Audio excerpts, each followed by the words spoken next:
Hello, everybody, and welcome to the latest version of our Business Spotlight podcast, where we have two experts in the recruitment field, which I'm really looking to hear from them in terms of how they're dealing with recruitment in the current environment.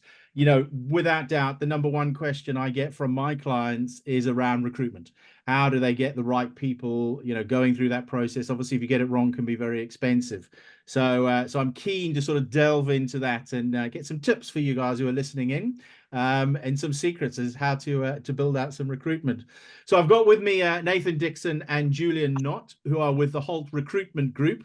So rather than let me go into them, I'll let them introduce themselves. But before we do that, just a reminder, my name is Gary Hales. I'm an action coach, business coach, working with people across the Dorset area. My details are in the video, so you're welcome to contact me if you've got any questions. But let's just kick off.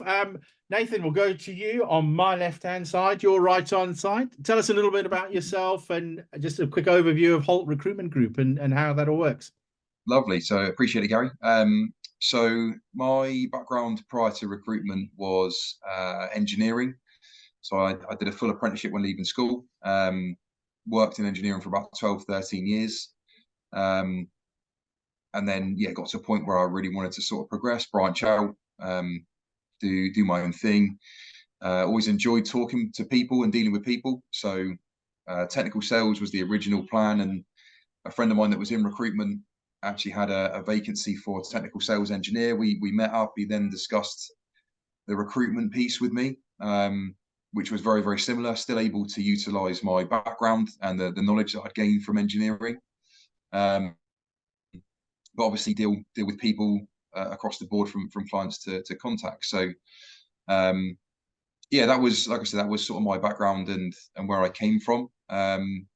Jules and I started the business 7, 8 years ago. Yes, coming up to 7 years ago. Coming up to 7 years. So I'll let Jules go into his background when we get into that. But from a company point of view, basically, we're part of the Holt Recruitment Group.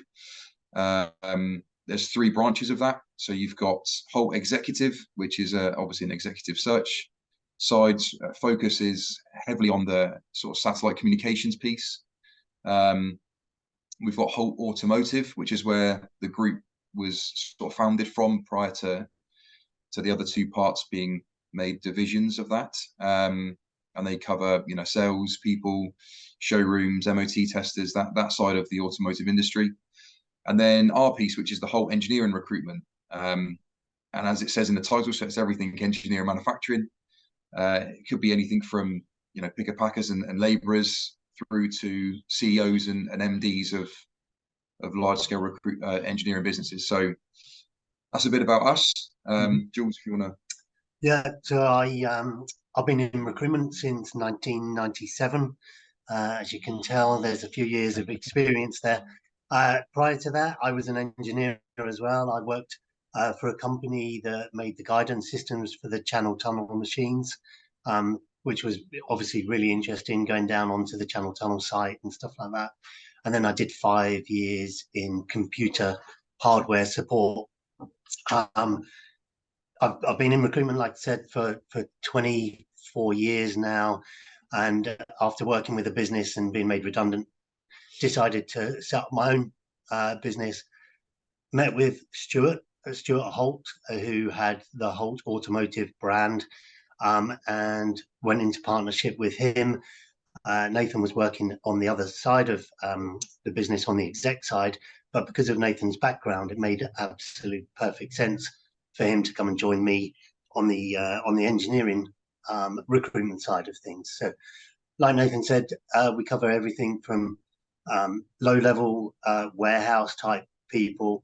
The biggest part of our business probably has been the blue-collar engineering side of things that we understood. I did that myself after leaving college. Nathan worked for 12 years as an engineer, so understands that blue-collar engineering side. And by blue-collar, we mean machine shop people, welder fabricators, electronics guys, actually people getting their hands dirty on the shop floor. And then that's led and progressed into higher level roles, right the way up to directors, MDs, and such like. Okay.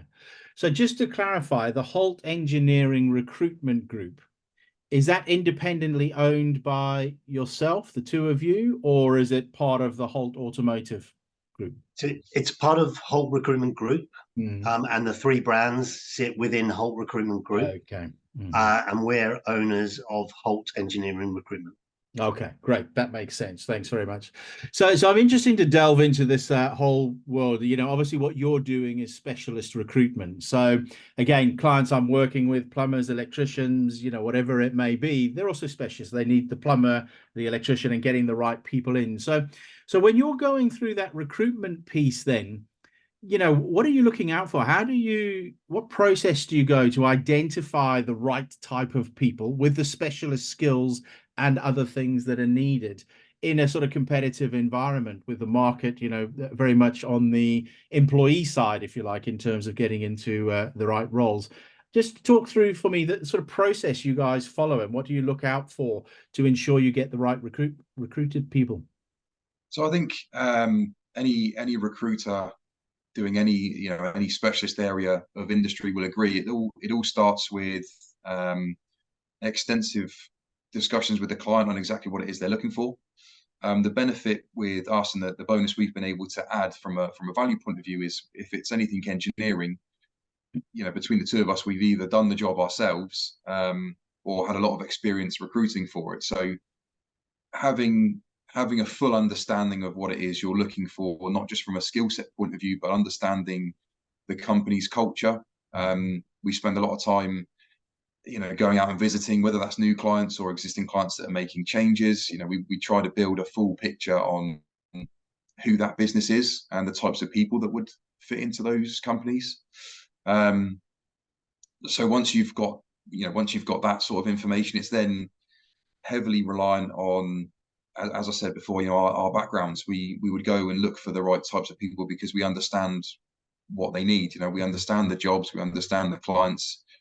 It then makes it a little easier to understand the right type of person. From a physical point of view and how the job's done, I mean, again, every recruiter will tell you there's job boards, there's searches, all those tools are readily available. But again, one area we were able to leverage is our networks. So as Jules rightly mentioned, he's got a lot of years based in and around engineering recruitment, which is extremely valuable from a network point of view.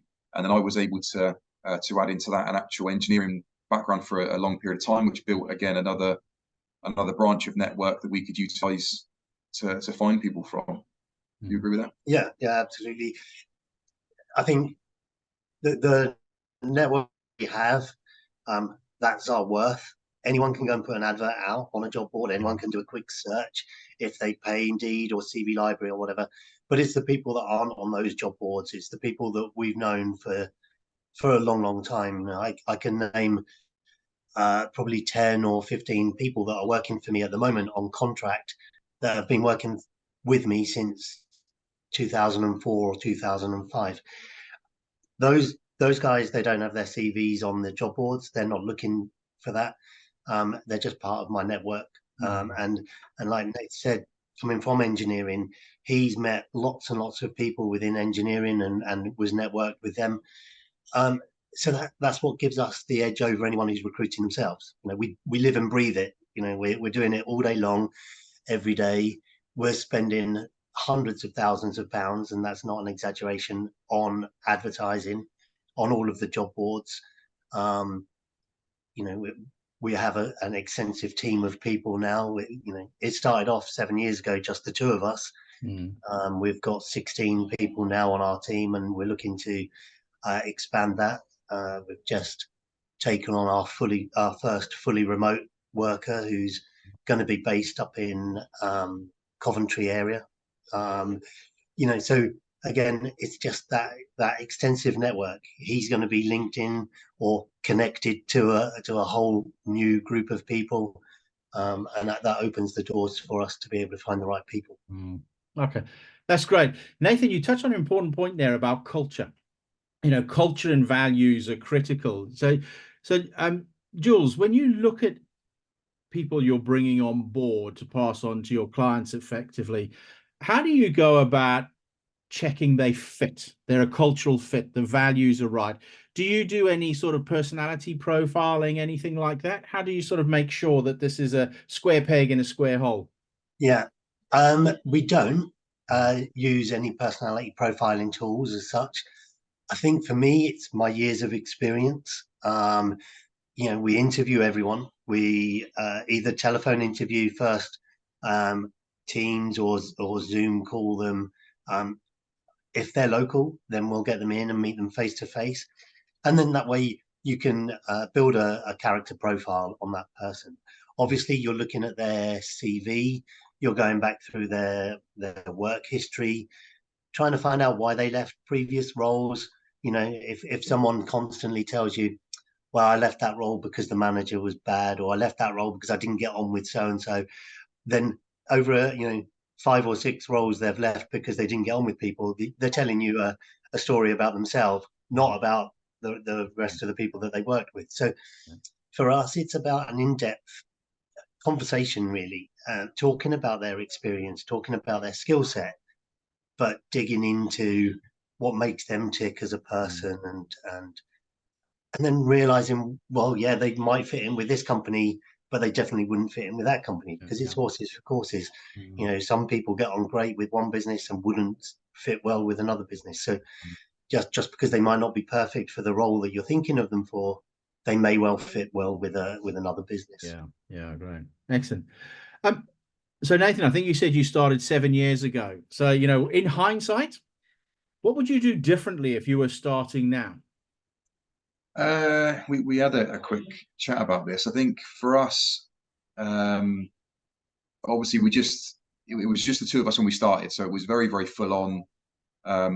Jules and I, break no bones about the fact that we worked probably excessively up to where we are now. But I think if there was one change, it would potentially to be looking to bring someone else into the mix that's got a decent amount of experience sooner. Hiring has been a big learning curve for us with regards to recognizing the right people at the right time. It's not even whether they would be right long term. It's what suits the situation in that particular instance. I think honestly there isn't really much I would change. Like we've enjoyed the journey. It's been fantastic, and it's still extremely exciting with the bits that we're adding. I think if I was to look back and try and pin down one thing, would maybe to bring in another experienced head at an earlier stage to assist with us and the growth of the business, I guess. Yeah, I'd agree. I think we were doing, and any new business owner will be saying exactly the same. We were doing 60, 70, 80-hour weeks. We were coming in at the weekend. We were taking work home with us. There wasn't much of a work-life balance. It was a work balance. And had we been able to go out and find someone to join us earlier, that may have freed up a little bit of that time. I don't think I would have changed anything. It was amazing. It brought us together as a duo, and we worked extremely hard and extremely well together because of that. But yeah, in hindsight, if we could have found the right people to bring them on slightly earlier, then that would have given us a bit of our life back, I guess. Yeah. And it's interesting. That's a common theme there. A lot of clients I work with, they're sort of growing and growing, and they get to that stage. Do we take the gamble? Do we recruit and bring somebody in now, or wait until we get a bit more cash? And generally for entrepreneurs and business owners, they sort of say, well, let me just hold on. When I get to this level, then we'll recruit. Then it's this level. Then it's this level. But actually, what our focus clients on is you got to work on the business, not in the business. If you're a hairdresser, you're not going to make more money by cutting more hair. You need to step away and get the right people in so you can focus on growth within the business. So it's interesting, even within your business, it's a critical thing to make sure you recruit. And, the one attitude is build and they will come. That's sort of often a phrase I use, that just get out there, get known. And then, that's the reputation you build. So it's an important point. So I'm glad you guys mentioned that. So When you look back over the last 7 years and now where you sit, how's the market changed? What challenges did you face when you started that you've obviously successfully overcome? What are the sort of challenges you're facing now? How's it different? So the challenges at the beginning was getting the name out there. You know, I was lucky in as much as I had uh, nearly 20 years of experience in the local market anyway. So I just had to pick up the phone and talk to contacts, business contacts that I already knew.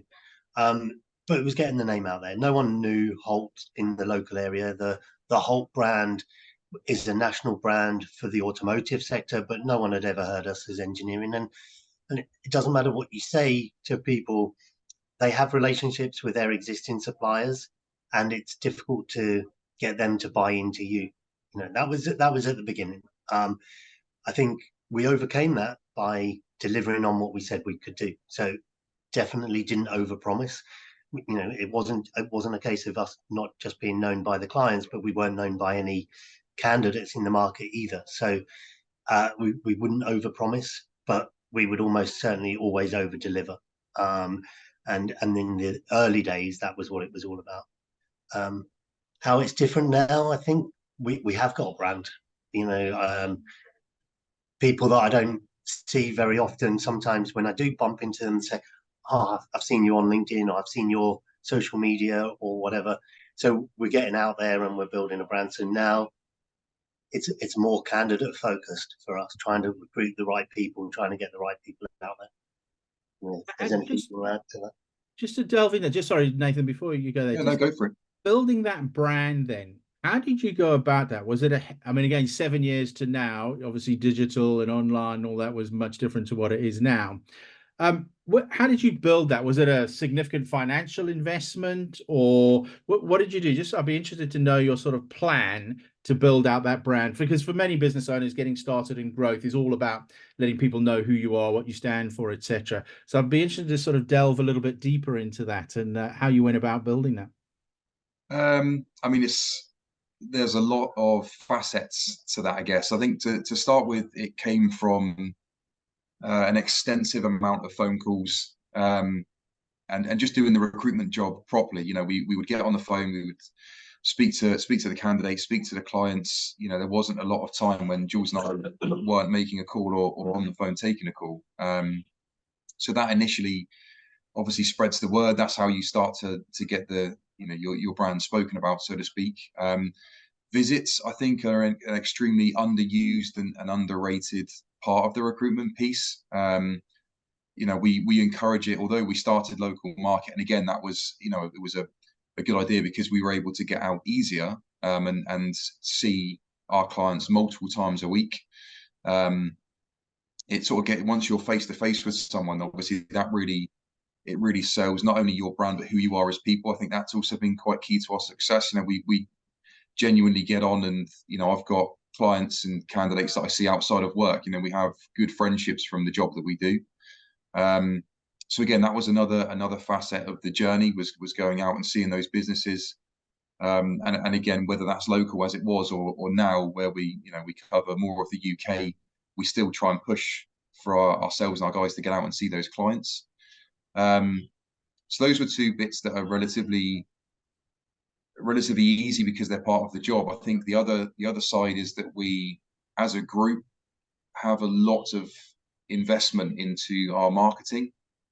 Not many companies or recruitment businesses had, certainly then, you know, maybe some do now, but they don't tend to have a department for marketing. You know, everyone's been responsible for their own, you know, LinkedIn growth and their own LinkedIn brands and their personal brands, so to speak. But I think with regards to actually having, you know, people in the business that are solely focused on marketing, you know, creating campaigns, we were one of the first pioneers to put the sort of job videos and stuff out across LinkedIn and across social media. We noticed that was something that wasn't being done, and then all, you know, you look out there now and pretty much everybody's doing the same thing. So yeah, trying to think outside the box, but putting investment into doing that. You know, it wasn't just us. Like I say, we had a department that took care of that and pushed the brand externally. So having a focus on your marketing exposure is always pretty key. I think it's really important to say, because we're part of the group. I think probably we'd been going for about 2 years when it was decided we needed to really push that angle and that marketing, and we employed someone who was an amazing videographer, amazing at editing stuff, and I think if you go and have a look on our YouTube channel and have a look at some of the videos that we've done, like Nate says, back in the early days, no one else was really doing it, or they were doing it, but it was from a selfie on a phone. I've got a job. We actually started putting a lot of investment into that, and I think that those videos started to get traction, and that's what's really elevated the brand, I think, over the last few years. Yeah, and I guess, as you say, that's the key. If you're doing something that looks professional, stands out in the market, that's the sort of image you're putting out. So I can understand that makes sense. And one of the things you touched on, obviously, it's moved from just the 2 of you to 16 people. So that's a decent sized team. What have you learned over the years about managing teams, managing people? I think the first thing. We've only got a bit of time. We could spend about 6 hours on that question. I think the first thing that we learned was that'll be Stuart. The first thing we've learned is that you have to hire correctly. I think we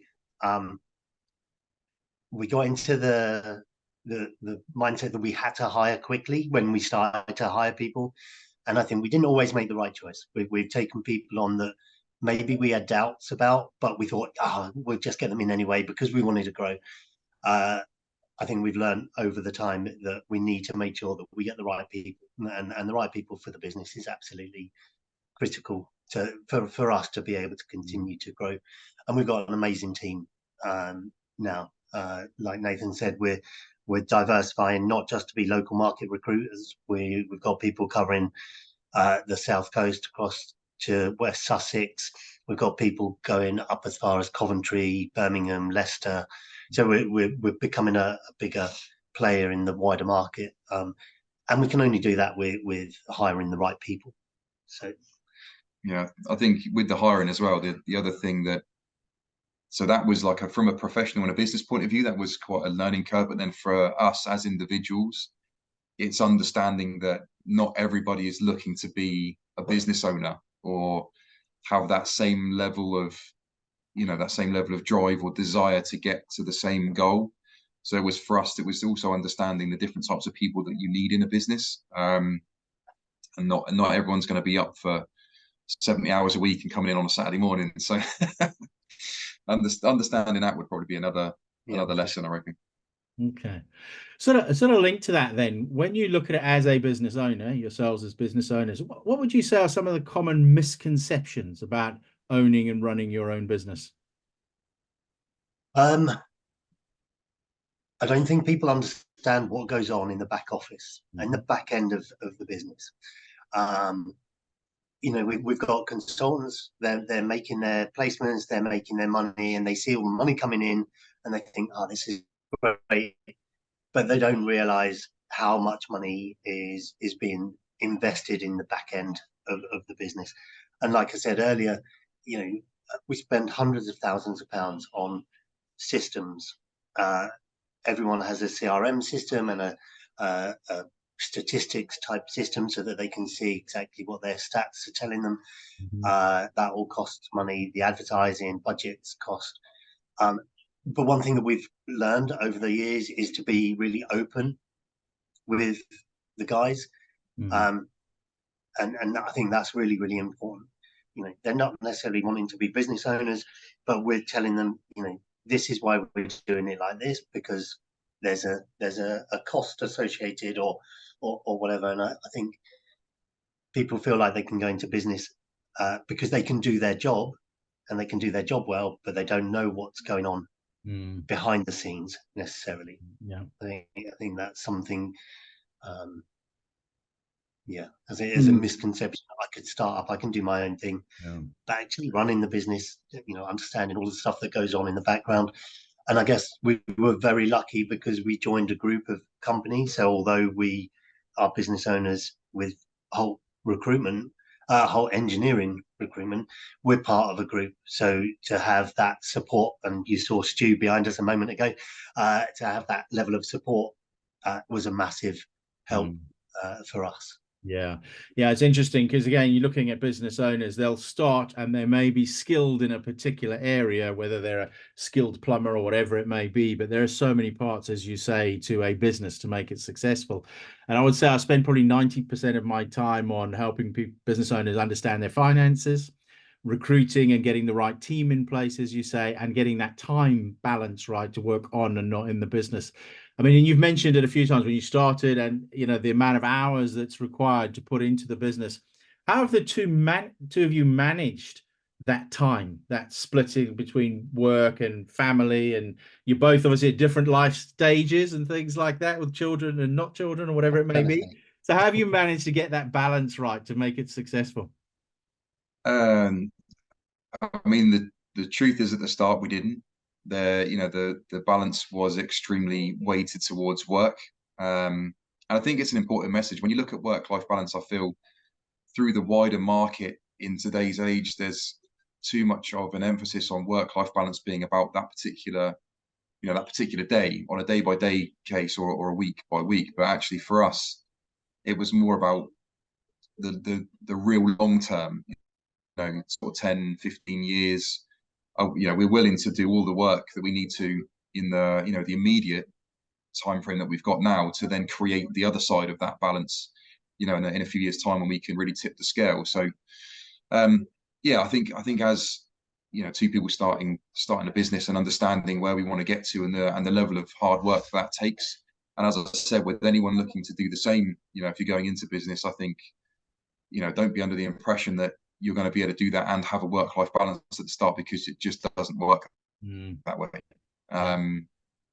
It will get that way, and we're lucky enough that we've turned it to a point now where we're roughly getting better at being level. But yeah, and then I mean, from a professional standpoint, as a business, it's a tough one, because when I had holidays and stuff like that, my phone was always with me. I was always on the phone. My partner would say to me, just put your phone down or stop checking your emails or whatever. But it was my business, it's my baby, and I couldn't switch off. I'm getting to a place now where I've got other people in the business, Nathan and other people, Sophie, who's running one of the areas, that I can step back from the business and I can unwind, and I can forget about it for a bit, because I know there's people in the business that I can trust to keep the business going well for me. Having said that, from a point of view of work-life balance for the team, we know it's all about work-life balance. They're not business owners. They haven't got the aspiration necessarily to be an owner of the business or whatever. So we make sure that their life-work balance is, I think, weighted very evenly, or maybe even more so towards life, because otherwise we'll lose them. So we give everyone up to 36 days holiday a year. We've reduced the working hours, because recruitment isn't a 9 to 5 job. It never has been. You often have to speak to people out of hours because you can't get hold of them during the day. So we've reduced the number of hours that people work. We have half day on Friday, which sits quite well with the engineering market anyway, because a lot of engineering businesses finish early on Fridays, Poet Day and all that sort of stuff. We have lots of work socials. We get people out and stuff like that, and get them to enjoy it. So coming to work, for a lot of people, for me included, it feels like life as well. It's not just work. We have a lot of fun here. It's that old adage of work hard, play hard, but we really do. People really enjoy coming to work. I think a really good example of that is that we offer flexible working. We allow people to work from home and stuff like that. But certainly on Nathan's team, on one of the other teams, as well. No one really takes that time off. They'll work from home if they've got a plumber coming in or if they've got a delivery or whatever, but the rest of the time they're in work. So even though they've got that flexibility, they like coming to work. So I guess we've hit that work-life balance right for them. Yeah. Okay. Excellent. Critical. I'm just conscious as we're running out of time. The hot topic of the moment, which everybody has to be aware of, is artificial intelligence. So I'm just interested from your point of view is a recruitment business. Are you using AI much at the moment? Where do you see this helping you in your business? That's a really good question. I think at this stage, I mean, there's so look, I mean, we all know it's out there. I think it's still obviously very much in its infancy. Are we using it? I mean, there's probably instances where we do for certain things, but I think there's also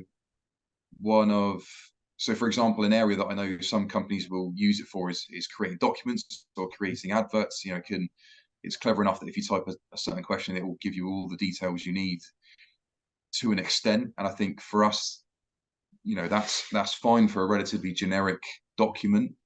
But the danger of that, and one thing that would devalue, and one thing we encourage people not to do, is if you're doing that for like a job advert, for example, if you start to get people that are maybe not from an engineering background utilizing AI to create those documents, there's no necessity for them to understand what they're putting down. And as we've said, one of the values we try to bring is the fact that we've got knowledge of that industry. You know, anyone that comes in that isn't from engineering, I will spend personal time with them, training them on engineering, doing a very, very micro apprenticeship, so to speak, before we even get them on the phone. So that knowledge to us is key. And I think from an AI point of view, if you're utilizing it too much, you take away the necessity to actually understand what you're putting out there. I think following on from that as well, we've already mentioned about personality.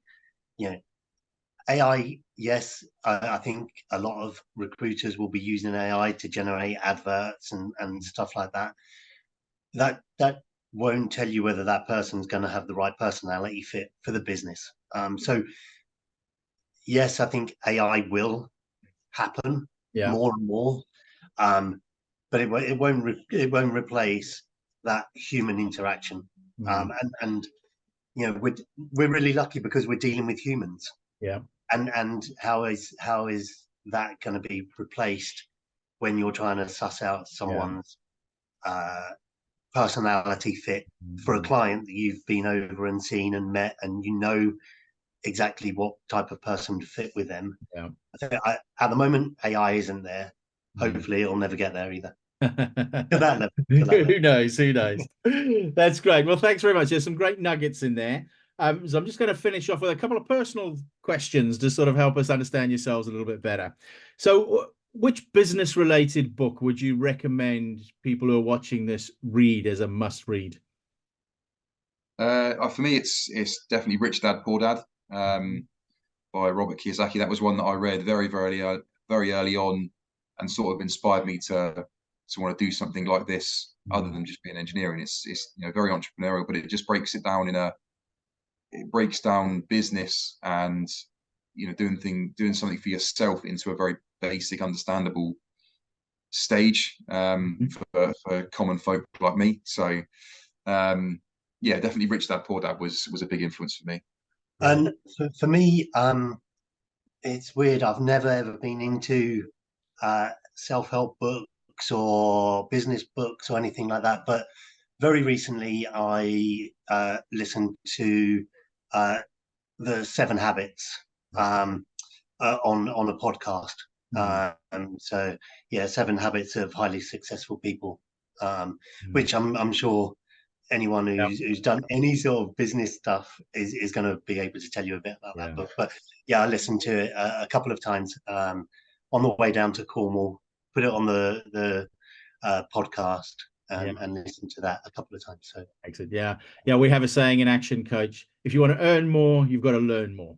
All about development and growing. So the final question: what's on your bucket list?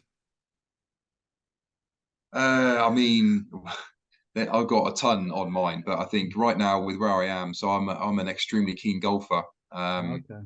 and I think playing around up at St Andrews, which obviously Okay. home of golf, where it all started.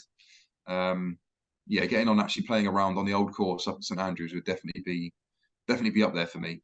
Okay. Yeah, I couldn't argue with that one. Yeah, and for me, I was born down in Cornwall. I've got a property down in Cornwall. I absolutely love it down there, and I want to have a boat down there. I love being out. When I was a kid, my granddad used to take me out on a boat, and we'd go fishing and stuff like that. And now I love being out on the sea and stuff like that. And yeah, in a few years' time, I'll get myself a little boat so that I can go out and do a bit of mackerelling out of Coverack. Sounds great. Sounds excellent. Well, thank you very much, Nathan and Jules. Really appreciate you taking your time and giving some insights to people. And I wish you all the best, and no doubt continue to see Holt Engineering Recruitment grow. So thank you very much for your time. Appreciate it, Gary. Thank you. Thanks, Gary. Yeah.